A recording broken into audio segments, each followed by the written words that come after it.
here with Pandit Neelkanth Shastri ji of Kashi, Banaras or Varanasi as it is called now.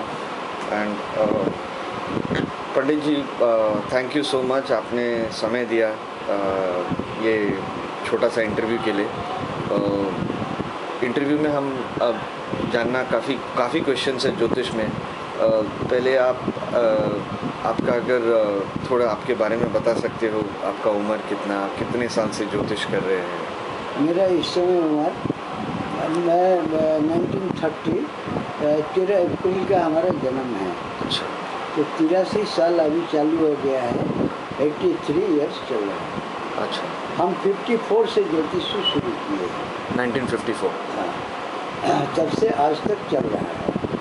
और पहले हमारा जो वंश है ये भी गुरु परंपरा से ज्योतिष शास्त्र और तर्क शास्त्र की परिवार है हमारा ये। हमारे 5-6 पुरुष का जो हमारे पास रिकॉर्ड है उसमें न्याय शास्त्र पढ़ाया जाता है।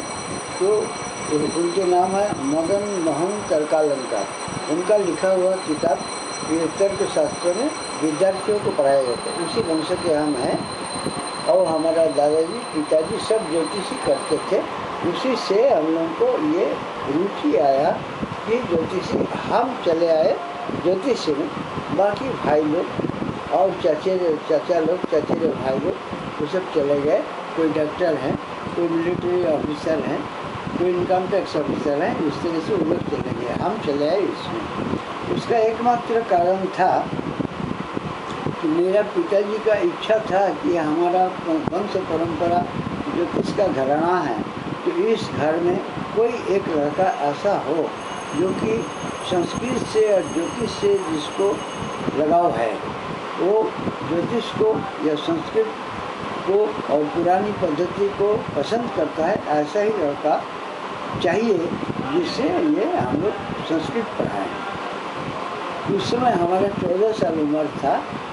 14 साल उम्र में हम जूनियर हाई स्कूल, उस समय का था ऐसा सिस्टम, उच्च प्राइमरी, निम्न primary, minor, junior high school, इस तरह से था। जूनियर हाई स्कूल पास किया। उसके बाद घर में कुछ ऐसा कुछ कला शुरू हुआ। अब तो जमींदार वंश में ही हमारा जन्म हुआ था। तो आपस में भाई लोग कुछ इधर उधर लड़ने लगे। तो हम देखा यही मौका है, हम घर से चले आए थे। आप रहने के आपका पैदा कहाँ पे आप हुए थे? जमशेदपुर के पास चांडिल एक जगह है। अच्छा। और हम लोग का ओरिजिनल देश है पश्चिम बंगाल में नदिया डिस्ट्रिक्ट। अच्छा। जहाँ चैतन्य महाप्रभु का जन्म है उसी गांव के नज़दीक हमारा अपना गांव है। अच्छा। लेकिन मैं सुना है कि माँ पेट में हमको लेके, अर्थात गर्भावस्था में हमको लेके वो लोग जो गृह कला हुआ था, तो जमींदारी हम लोगों को पटवारा में मिला था। जमशेदपुर के पास चांडिल एक जगह है। अच्छा। रांची और जमशेदपुर के बीच में पहाड़ी इलाका है। वहीं आकर के हमारा जन्म हुआ था। और जो जिस दिन नीलकंठ की पूजा होता है, चैत्र संक्रांति के पहले दिन, उसी दिन मेरा जन्म हुआ था, जिसके लिए मेरा नाम भी नीलकंठ रखा गया था। अच्छा। उसके बाद हम यहाँ आए। यहाँ आने के बाद संस्कृत, उस समय ढेर सारे मोहल्ले में संस्कृत पाठशाला होते थे। आप कहाँ आए? बनारस। 14 साल की उम्र में? 14 साल उम्र में हम बनारस चले आए। उसके बाद यहाँ प्रथमा मध्यमा शास्त्री संस्कृत यूनिवर्सिटी से अध्ययन किए। उसके बाद ढेर सारे पाठशाला यहाँ होते थे। हर एक मोहल्ला में एक संस्कृत विद्यालय, संस्कृत महाविद्यालय होते थे। तो किसी जगह हम जैसे सुब्रमण्य शास्त्री जी थे, उनसे हम मीमांसा पढ़े थे। निरंजन स्वरूप ब्रह्मचारी न्यायाचार्य तर्काचार्य से हमने तर्कशास्त्र पढ़े थे। और निरंजन स्वरूप ब्रह्मचारी जी से ही हमने व्याकरण का उपाधि किए थे। व्याकरण से भी हम बंगाल का व्याकरण तीर्थ जैसे उपाधि होता है, तो उपाधि परीक्षा करते हैं उसको, जैसे यहाँ शास्त्रीय आचार्य होते हैं उसको। बंगाल का भी हमने 4-5 परीक्षा दे करके वो, उनका कहना था कि जब तक व्याकरण में कुछ ज्ञान नहीं होगा संस्कृत में थोड़ा ज्ञान नहीं होगा तब तक ज्योतिष समझने में बहुत मुश्किल है। ये गुरु जी का कहना था। इसलिए मैंने पहले 3 साल व्याकरण अध्ययन किया और तर्कशास्त्र अध्ययन किया साथ में। अच्छा। तो गुरु जी का कहना था कि तर्कशास्त्र और व्याकरण शास्त्र में अगर तुम थोड़ा सा पारदर्शी हो तो ज्योतिष को समझने में तुमको आसानी होगा। उन्हीं के वचन से हम अपना करने लगे। जब यहाँ आए तो मेरे साथ कोई परिचय नहीं था, कोई पूर्व परिचय नहीं था और मेरा पूर्वजों में कोई आकर के यहाँ नहीं रहे थे।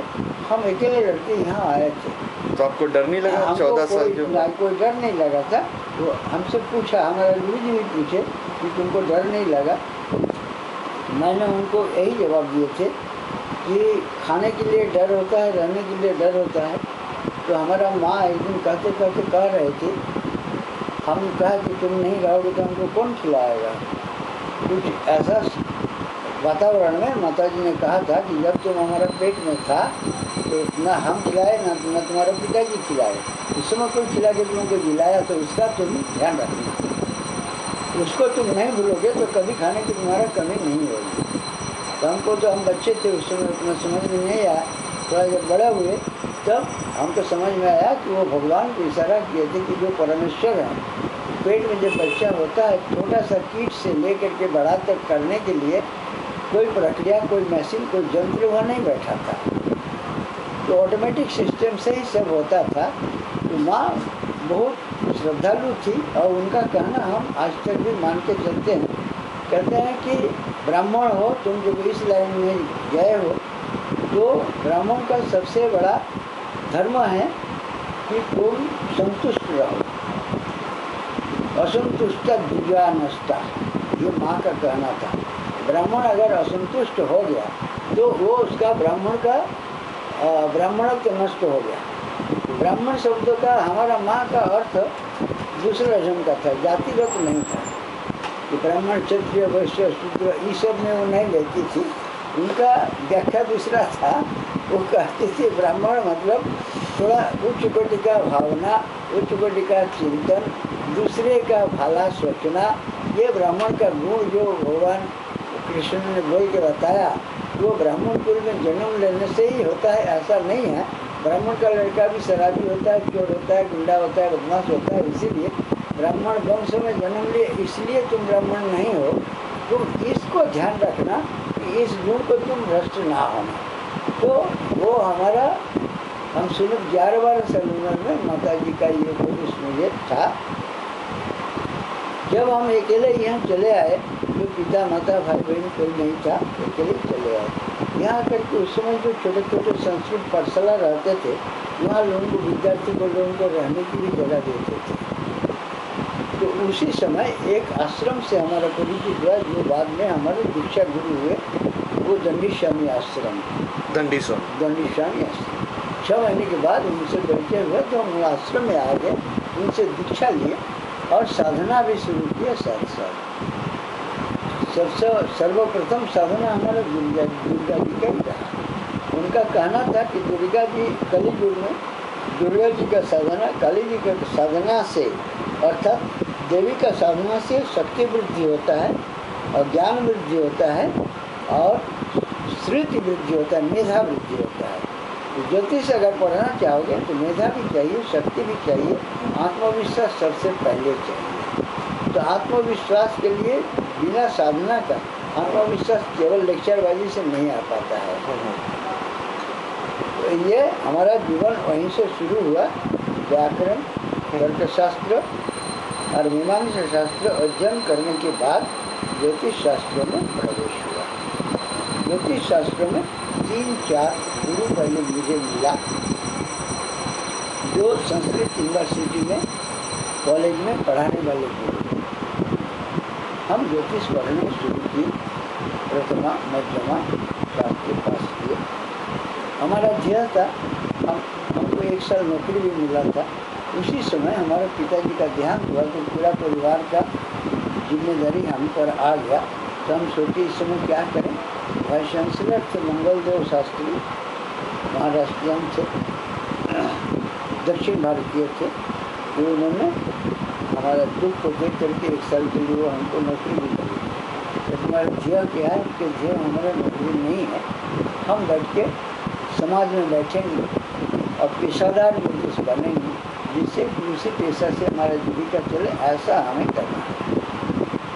तो कहा कि ठीक है, 1 साल कर लो, उसके बाद देखा जाएगा। तो उस समय 1954 में 1953 में हम उनके यहाँ थे, 10-11 महीने किए थे। 1954 14 अप्रैल हमारा ज्योतिष का ये कार्यालय शुरू किए। हमने इसका नाम दिया था ज्योतिष गवेषणागार। ज्योतिष शिक्षा गवेषणा के लिए ये कार्यालय मैंने खोला और पढ़ना शुरू किया। एक दिन मेरे पास ऐसा एक आदमी आया, वो कहता है कि हम राजा का लड़का है, तो हमसे 10 रुपया भीख मांगने आया। हाँ, जब राजा का लड़का है, ऐसा मामला मुकदमा और झंझट सब कुछ होने के बाद हम लोगों को बैंक बैलेंस और बैंक का खाता और घर से हम लोगों को भगा दिया गया। अच्छा। उसके पहले उनका कुंडली हम देखे थे।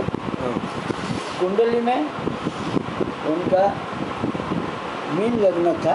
अच्छा। लग्नेश गुरु हाँ। दशम में बैठा है और गुरु का महादशा चालू है। तो हमको ये आश्चर्य लगा कि ये भी कैसे मांगेगा राजा का लड़का। तो अगर ज्योतिष सत्य होता है तो लग्नाधिपति और दशमाधिपति दशम में है, उन्हीं का दशा अंतर्दशा चल रहा है, इनको भीख नहीं मांगना चाहिए। और ये महापुरुष योग भी हो गया। तो ये क्यों ऐसा किया? हमको बहुत दुख हुआ। कि ज्योतिष में है कि चलो गुरु अगर अशुद्ध होता है, गुरु की दशा में कोई दुख होता है, तो रत्नों में पीठ पोखराज धारण करो। पीठ पोखराज उस समय करीब 600 रुपया का मिलता था। 600 रुपया में 1 बीघा जमीन नहीं मिलता था। तो उसके पास उस समय वो 10 रुपया हमसे मांगने आया। उसको हम सोचे कि 600 रुपया का प्रेस्क्रिप्शन उसको हम कैसे दें। हमारे मन में दुख हुआ। हम अपने गुरु जी के पास गए, ये ऐसा ज्योतिष सीख के क्या फायदा है? उसके पास एक को पैसा नहीं है, तो फिर ये वो करेगा क्या? और हम क्या बोले? कहते अरे मूल बता देना। तो ज्योतिष में तो मूल का विधान है, ये है। हम कहें कि मूल ज्योतिष में कोई ऐसा विधान नहीं है। और पोखराज रत्न धारण में कि पोखराज है। गुरु जी से भी इधर उधर का बात है, तो गुरु जी कहते ऐसा करो, तुम तंत्र पढ़ो। तंत्र में बहुत कम समय में, बहुत कम कीमत में, बहुत कम चीज में इनका समाधान हो सकता है। और कभी केवल मंत्र से भी हो सकता है। द्रव्यों के साथ मंत्र पूछ करके उसको धारण करने से भी होता है। तो हम फिर मंत्र सीखने के लिए महामहोपाध्याय गोपीनाथ कविराज जी के चरण पकड़े। उनके वहाँ उस समय उनको लोग प्रत्यक्ष चलंत शिव जी कहते थे, मतलब चलने वाला शिव। इतना उनका आधिपत्य और ये था। ये विशुद्धानंद सिद्धांत के शिष्य थे। जो 16 विज्ञानी विशुद्धानंद थे, उन्हीं का चला था। तो उनके वहाँ गए तो हंसने लगे कि क्यों सीखोगे? ज्योतिष से अच्छा नहीं लग रहा है तो तंत्र सीखोगे, तो बुद्धिमान हो, तंत्र सीख जाओगे तो लोगों को बड़ा काटने का सुविधा होगा, या ऐसा है क्या? हम तो पहले सीख तो लें, देखा जाएगा। फिर तंत्र अध्ययन उनसे करने लगे। अनुष्ठान सीखने के लिए उन्होंने हमको कामाख्या पहाड़ गुवाहाटी दे दिया। कामकोटि आश्रम। हाँ, अच्छा। वहाँ हम 1.5 साल रहे, अपना आराधना माँ का किए। जो भी मिले वहाँ से हमको बहुत संतुष्टि मिली। और कुछ अनुष्ठान भी हम सीख के आए, जैसा ये अनुष्ठान मैंने कराता है, संक्षेप में हो। वैदिक में बहुत 10,000, 15,000, 20,000, 50,000 रुपया लगता है। ये 1,000, 2,000 में हो जाता है, बिना पैसा मिलता है, ऐसा भी होता है। वो सीखने के लिए मैं गया, अनुष्ठान सीख के आए। आने के बाद गुरु जी से मिले तो गुरु जी कहे कि देखो तुम तो काफ़ी सीख गए हो। तो कहें कि ऐसा यजमान के लिए एक चीज़ हम सीखा था। जैसे कोई लड़का लड़की भाग जाता है तो उसका कपड़ा और फोटो से हम एक क्रिया जानते हैं, जिससे कि वो कहीं भी रहे उसको हम बुला सकते हैं। तो गुरु जी के पास ऐसा एक केस तुरंत आया। हम लौटने के 2-3 दिन के बाद वो काम मैंने किया और 5 दिन के अंदर वो लड़की वापस आ गई। गुरु जी ने बड़ा प्रसन्नता ये किए, व्यक्त किए और कहे तुम तो बहुत कुछ सीख लिए हो, अब तो तुम लोगों को ठगाने के लिए तुम्हारा रास्ता बहुत बड़ा खोल गया। हमने कहा आपका कहना क्या है, क्या कहना चाहते हैं, खोल के बताइए, आप जैसे कहिएगा हम ऐसे ही चलेंगे। क्या कि ठीक है, ज्योतिष से तुम जो करो करो, हमको कोई आपत्ति नहीं है, लेकिन इससे हम तुमको एक कबीर की दोहा सुना देते हैं, इसको लिख लो। उन्होंने एक कबीर की दोहा हमको सुनाई, आप दिया सो दूध बराबर, मांग लिया तो पानी, छीन लिया तो गोरख बराबर, यही कबीर की दोहा। उसका मतलब हिंदी में, आप दिया सो दूध बराबर, किसी का तुम काम कर दिए हो, वो अपने से कुछ दे दिया, ठीक है, वो तुम्हारा दूध का काम देगा, अर्थात 1 पैसा 1 लाख का काम देगा। मांग लिया तो जल बराबर, मैंने अगर वो 100 रुपया भी दिया, वो तुम्हारे शरीर में जो जाएगा, तो पानी पीने से जैसे हम लोग कोई विशेष असर नहीं पड़ता है उससे। मांग लिया तो पानी, मैंने वो दूध भी दे मांगने के बाद, तो पानी तुम्हारे शरीर में असर देगा, अर्थात मांगने से भी कोई दोष नहीं है, लेकिन कोई फायदा नहीं। छीन लिया तो अगर कौशल से और कोई तरीका से ठगा के उससे तुम पैसा ले लियो काम करने के बदल में, तो गोरक्त, हिंदू के लिए गोरक्त जो है वो बहुत ही अशुद्ध और बड़ा घृणित चीज़ माना गया है। तो कहते हैं अगर छीन लिया तो गोरक्त बराबर, यही कबीर की वाणी, ये सोच करके चल रहा है। तो मैंने उसको सोचना शुरू किया और आज तक मैंने उसको मानते हैं। तो एक बार ऐसा हुआ कि एक काम हम कर दिए, एक मरवारी हमारे यहाँ आए, तो उनके घर में भूत प्रेत की बाधा था, तो हड्डी पड़ता था। ये गोपीगंज की एक मरवारी थी। रात को लोग डरते थे, घर द्वार छोड़ करके बहू बेटी सब भाग गए थे। वो आए थे गोपीनाथ कबीराज जी के पास, मेरे गुरु जी के पास, उन्होंने मेरे पास भेज दिए। हम और 4 पंडित 5 पंडित लेकर के उनके घर गए, 2-3 दिन रहे, जब तक रहे तब तक तो खाना पीना सब दिया था। वो 2-3 दिन रहे, उनका वो उपद्रव समाप्त हो गया, हड्डी फेंकना पत्थर फेंकना बंद हो गया। उसके बाद उनका बहू बेटी को घर लाए, घर ला करके रखे। ये 4थे दिन हम लोग जब आने लगे, तो उन्होंने हम सबको 1-1 तो गुलाब की माला पहना दिया, 1-1 दर्जन केला दे के प्रणाम किया और चल दिए। तो उस समय 3 रुपया किराया था हम लोगों को गोपीगंज से बनारस आने का।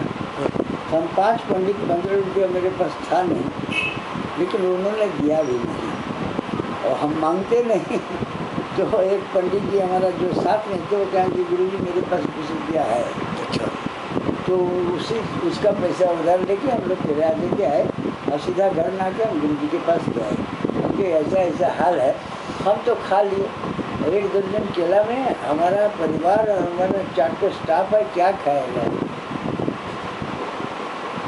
1 घंटा चुप रहे, चुप रहने के बाद कहा कि इसके मतलब तुम ऑलरेडी हमारी बात को मानते हो, इसीलिए भी ये हुआ, नहीं तो हम मानते उससे। तो थोड़ा मुश्किल हो गया, मुझे ज़माना बदल गया। जब कबीर जी थे, तो जिस भाव से वो लिखे थे, वो ज़माना आज नहीं है। बराबर। आप भी थोड़ा बदलिए तब चलेगा काम, क्योंकि हमको तो इस ज़माना का काम करना है। कबीर जी का ज़माना का काम हमसे नहीं हो पाएगा, कोई नहीं कर पाएगा। तब कहाँ ऐसा है, जितना खर्चा होगा उतना तुम पहले बोल देना, तो नहीं कर पाएगा तो चला जाएगा, कर पाएगा तो रहेगा, उससे कर देना। तब से हम वो सिस्टम आज तक यही चालू करके बोल देते, कोई अंदाज जितना खर्चा है, 10-20 रुपया कम ज़्यादा हो, 100 रुपया कम ज़्यादा हो, लेकिन ऐसा होता है। गुरु जी, क्वेश्चन है, जो आपको तंत्र सीखने का जो मार्ग मिला, वो निमित्त बना वो राजा का बेटा। राजा का लग्न है मीन लग्न, और गुरु बैठा है 10वें घर में, अपने घर में। कोई और ग्रह उसके साथ था या उसको देख रहा था? हाँ, उसको, हाँ, जिससे हम लोग दूसरा तरफ चले गए, तो उसमें हम कहे कि ये जो है, तो उसमें हमको लगा कि ये कुंडली गलत है। गुरु जी कहा कुंडली गलत है, तो राजा के घर में जन्म तो लिया है, बोले कि ठीक है, राजा का घर में जन्म लेना है तो अगर नवमेश भी हो तो भी राजा का घर में जन्म ले सकता है। अगर इसका मेष लग्न हो और वो नवम में गुरु अपने घर में हो तो भी राजा का घर में जन्म ले सकता है। लेकिन व्यय में गुरु रहने की जो फल है ये इनको मिल रहा है। कहती है इसका समाधान कैसे होगा? उस समय जो जिस घड़ी से ये कुंडली बना था, ये 34 साल बाद तो ये घड़ी मिलेगा नहीं, पता नहीं चलेगा कि ये घड़ी शुद्ध है कि नहीं है, फास्ट है, स्लो है, क्या है, इसको हम कैसे ठीक करें? तो यहाँ के पहले ज़माना में सूर्य का किरण से सूर्य घड़ी बनता था। सूर्य घड़ी रामनगर महाराज के पास था। हम लोग गए तो उसको सिखाने वाला, दिखाने वाला कोई नहीं है। जहाँ है वो खुद भी नहीं जानता है, क्या कोई बना के गया है, हम लोग देखते रहते हैं। उसमें दिन, तिथि, तारीख हिंदी में सब निकाल रहता था, लेकिन लग्न का कुछ पता नहीं चलता था, कौन सिखाएगा? फिर हम आए, कहा कि ऐसा कर सकते हो, इसमें एक ही समाधान है, तुम अगर हाथ देखना सीखो। ये हाथ देखने की प्रवृत्ति हमारा तंत्र शास्त्र के बाद हाथ देखने की प्रवृत्ति आई। हाथ देख के फिर कुंडली बनाना, तो बनाओ और उसको कम से कम कुंडली है तो उसको करेक्शन कर तो कर ही सकते हो। तो फिर हम ये 1954 की बात है, फिर 1960, 61, 62 में हम फिर भाग गए घर से, खाली हस्तरेखा वाला गुरु ढूंढने के लिए। बनारस में उस समय को हस्तरेखा वाला गुरु हमको मिला नहीं, या दुर्भाग्य हो या मतलब थे नहीं, हमको मिला नहीं। जहाँ जहाँ गए हमको संतुष्टि नहीं हुआ, जिसके कारण हम बंगाल गए। एक सुधीर भट्टाचार्य थे, उनका नाम सुने तो वहाँ से हमें कुछ मिला। फिर हम असम गए। असम में गुवाहाटी, शिलोंग, लामडिंग, तिनसुकिया, मणिपुर, ये सब हम घूमे। असम या गुरु को दो मिला। असम के रहने वाले गुरु दो मिले, उनका सेवा किए तो कुछ वहाँ से किए। उसके बाद उन्हीं के निर्देश से कोणार्क गए, उड़ीसा। एक उड़ीसा गुरु जी थे जिन्होंने कि ये विद्या को काफ़ी अच्छी तरह से जानते थे। तो वह उस समय दो विद्यार्थी उनके पास था, एक कश्मीरी थे, एक दक्षिण भारतीय थे। हम जाके उसमें शामिल हुए। गुरु जी का नाम? गुरु जी का नाम उमेश चंद्र शर्मा। ये कोणार्क जो सूर्य मंदिर है, हाँ, उसी के बगल में उनका डेरा था। हाँ, उनको तो पुत्र नहीं था, कन्या थी। कन्या थी, वो भी विधवा थी, वही सेवा करती। तो हम कुछ ऐसा हुआ, जब बीमार हुआ तो हम भीख मांग के भी उनका सेवा किया। हाँ। तो हमने तो कुछ लेके गए नहीं थे, तो बहुत तकलीफ हुआ, उनका शारीरिक कष्ट हुआ, लोग पैसा चाहिए और विद्वान आदमी हैं, लेकिन उस समय विद्वान के पास तो विद्या का उपयोग लेने लोग जाते हैं, सेवा करने कम जाते हैं, और निर्लिप्त तो थे, कोई पैसा रखे नहीं थे। तो हम अगल बगल से, हम वहाँ 6 महीने रहते रहते कुछ ढेर सारे लोग से जान पहचान हो गया था। हम खुद भी ज्योतिष जानते ही थे, कम उम्र था, लोग प्रसन्न होते थे हमसे, तो हम भीख भी मांग करके उनका सेवा करते थे। उन्होंने खूब रोया, खूब आशीर्वाद हमको दिया कि हमारा पास जो अधूरा रहता है ये माँ तुमको दी। हाँ, उन्होंने ये कह के गया था, जो मैं तुमको दे नहीं पा रहा, मेरे पास से तुमको जो अधूरापन रहेगा, तो माँ का सेवा मत करना, माँ तुम। मतलब उनका निर्देशन दुर्गा की ओर थी, वो मुझे मिला बाद में। गुरु जी, ये चौकन्ना में वही कुंडली पे आ रहा हूँ, लगने वाली कि उसका गुरु को कोई भी पापग्रही देख नहीं रहा था, साथ में नहीं था। उसमें देखिए, हम उनका वो मेष लग्न बनाए, हस्तरेखा के बाद उनको फिर बुलाए। अच्छा। और मेष लग्न से उनका पूरा सब किस्सा, तो मेष, वृष, मिथुन, कर्कट, सिंह। सिंहों में उनका शनि राहु था। अच्छा। पुत्र नहीं था, एक पुत्र जन्म दिया तो मर गया। उससे हमको कंफर्म हुआ कि ये मेष लग्न आ रहा है। बराबर। गुरु की महादशा जब चालू हुआ तब वो हुटाउट हुए अपने संपत्ति से। हाँ। जिस दिन चालू हुआ उसके तीसरे या चौथे दिन में सरकारी आदमी आकर के उनको हुटाउट कानून चालू हो गया था ना। हाँ। राजा लोग का सरकार ले लेगा, ये ले लेगा। चौथे दिन में उनको आकर के पुलिस घर से वो कर दी, केस किया था। इसलिए वो भी जमीन बेच के कुछ पैसा बैंक में रखे थे, इसलिए बैंक भी उनका सीज हो गया था। अरे बाप रे। तो मिलने लगा हमको पंचम में शनि और राहु होने से, तो सिंह, कन्या, तुला, वृश्चिक, धनु, मकर, कुंभ में राहु हो गया, कुंभ में राहु हो गया, केतु हो गया ना। अरे हाँ, केतु हो गए। हाँ। तो केतु हो गए तो एकादश में केतु हो गए। हाँ। रक्षा करने लायक उनको काफी, शनि के घर में केतु बैठा, तो कोई ना कोई उनको मदद करने लगे। तो हमने पूछा कौन मदद किया, कहा कि ससुराल वाले कुछ किया। एक बहन विदेश में रहती है, वो पैसा भेज दिया खाने पीने के लायक, किराया का मकान में रहने लगी, वो सब बहन देने लगी। केतु जो है बृहस्पति में, बृहस्पति महादशा में शनि का अंतर्दशा में केतु का परिवर्तन कर जिस दिन है उसी दिन से मदद मिलना उनको शुरू हो। हाँ। तो केतु शनि के घर में अच्छा फल देता है। हाँ, और एकादश में है ना, एकादश, त्रिशर एकादशी, शनि त्रिशर एकादशी, भौम त्रिशर एकादशी, सिंह सर्वारिष्ट विनश्यति, हर प्रकार की दुख को काटने के लिए वो तैयार रहता है। ये आता है। तो फिर भी उसका ऐसा देखा जाए तो गुरु के ऊपर खाली राहु का दृष्टि था और किसी का दृष्टि नहीं। अच्छा, लेकिन मेष लग्न आपको मिल गया, वो भी है। अच्छा गुरुजी, वो केवल 1 डिग्री में मिला था। अच्छा, बॉर्डर वाला केस था। गुरुजी, आपने जो हस्तरेखा जो सीखा कोणार्क में, वो कितने समय तक सीखा? हम समझे कि करीब 7 साल तक वो आते जाते रहे, जब तक वो जिंदा थे आते जाते थे। अच्छा। क्योंकि माँ की कृपा से हम कमाना शुरू कर दिए थे। अच्छा। अर्थभाग्य हमारा ठीक था। अच्छा। हम बैठते हैं तो कोई ना कोई आ जाता है, पैसा हमको मिलता है। हम विज्ञापन नहीं है, लेकिन लोग आ जाते हैं। बराबर। और जैसे जैसे समय बढ़ता गया, स्टाफ बढ़ता गया, खर्चा बढ़ता गया, हम भी बढ़ाते गए। बराबर, नहीं तो समय के साथ चलना पड़ता है। हम 4 रुपया से शुरू किए थे। 4 रुपया।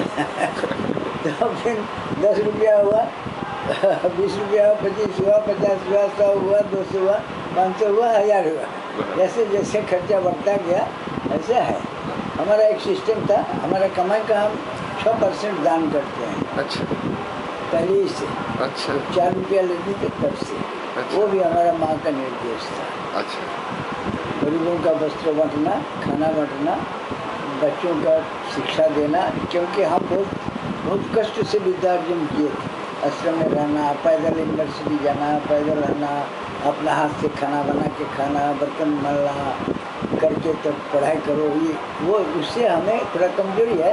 कोई विद्यार्थी आके अगर कहता है कि मुझे ये कष्ट है, हम जरूर उसको कोशिश करते हैं पूरा करने। अगर ये भी माँ का निर्देश। अगर किसी को बाहर से आना है और किसी को अगर बाहर से आना है और आपके साथ सीखना है तो पॉसिबल है? अभी तो हम सीखा भी नहीं पाते, यही हमारा लिए कष्टदायक हो गया। वो तो है। हाँ, आप सीख रहे हो, कहीं आपका क्वेश्चन है, हाँ। उसका हम समाधान दे देते हैं। अच्छा। और उनको भी हम बोलते हैं ऐसा है क्या होगा, आप दे देते हैं। उसमें हमारी कोई कृपणता नहीं है। लेकिन बैठ करके जिससे सिखाने अब नहीं रह गया। डॉक्टर तो मना ही कर दिया कि 3 घंटे से बात ज़्यादा करिएगा। कल हुआ ना, कल हुआ। कल सो गए, बस खाना नहीं खाया। पुष्पांजलि आएगा लगा कि सांसें डॉक्टर को याद पड़ा, कल करीब 5.5 घंटा हो गया। डॉक्टर जो है ना 3 घंटा आप पेन रखिए, मुश्किल से 3.5 घंटे, और ज़्यादा तो 4 घंटे, उससे 1 मिनट ज़्यादा मैं भाग जाइए। लेकिन क्या है, हम इतना दिन से बैठे हैं ना, सब हमारा कल सब परीक्षा, सब आके निपट जाते हैं एकदम। सबका हम बाबा है, सबका माँ है, सबका दादा है, सबका भैया है, सबका सब है। ये जो चीज़ है हम जानते हैं कि अंदर से वो लगता है।